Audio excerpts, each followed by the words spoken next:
Right, that's the mods done. I've put a double limb on it. I had two standard limbs. They're £80 draw weight each, and obviously £190 draw weight for pistol bows, ridiculous. And it was almost impossible to draw, so I trimmed the inner one down just to take some of the power out of it.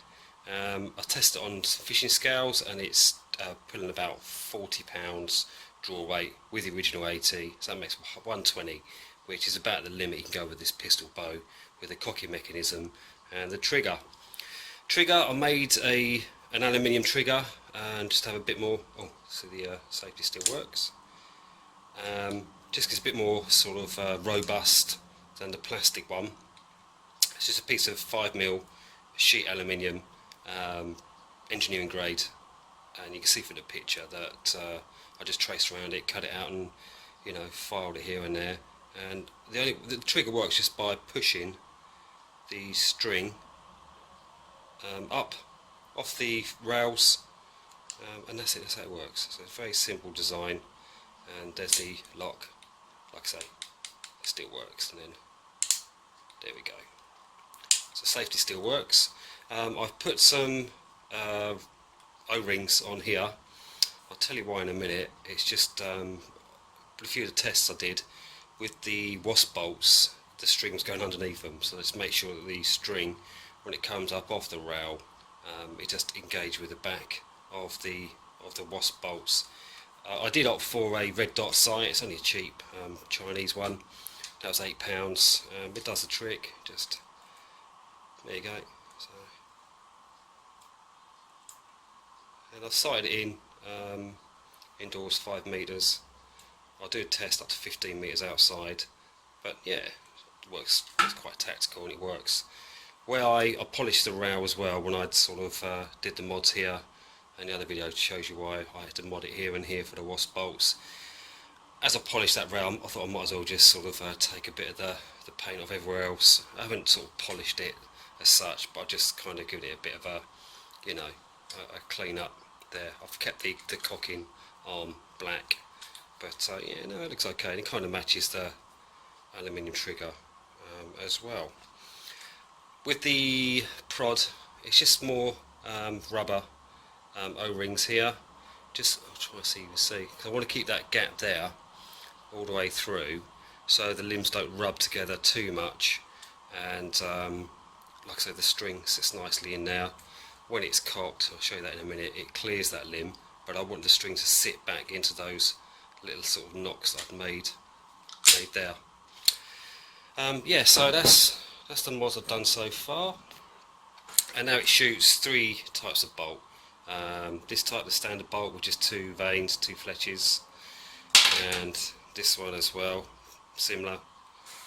But now, because I've modded the rail, I can shoot 3 fletch wasp bolts, and I'll show you how they sit in the groove now.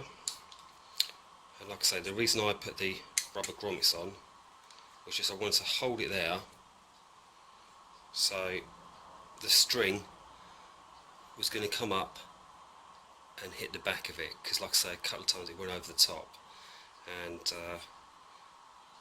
yeah, they work pretty well now. So I'll do a shooting video outside with all 3 projectiles or bolts, but that's basically it. Cocking, yeah, it obviously takes a little bit more effort to cock. I've put some rubbers on here, just sort of so the strings don't get too damaged when cocking it. But it's just like it was before. Just press here, and then here we go. So it's a little bit more effort, but not impossible. And as you can see, it sits there nicely. I have actually rounded off the back of the rail just to make sure the string doesn't slip off accidentally. So the safety still works. And as you can see here, that's why I put those little notches in there, just so that when it is fired, the string sits in there. Well, I've cocked it now, so I might as well fire something.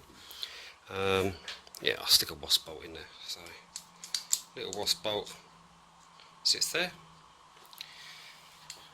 Safety off. point it over here.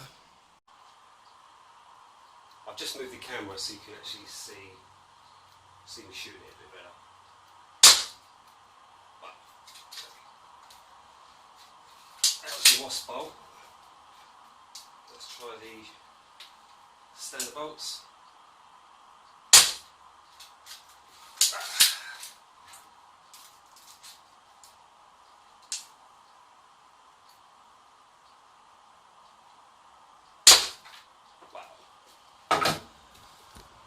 Yeah, it's a lot more powerful. The standard bolts have gone in quite far, and the wasp bolt, I need the pliers to get that one out. That's just disappeared pretty much all the way into the target. Right, well that seems to work, so let's take it outside and see how it performs up to 15 metres outside.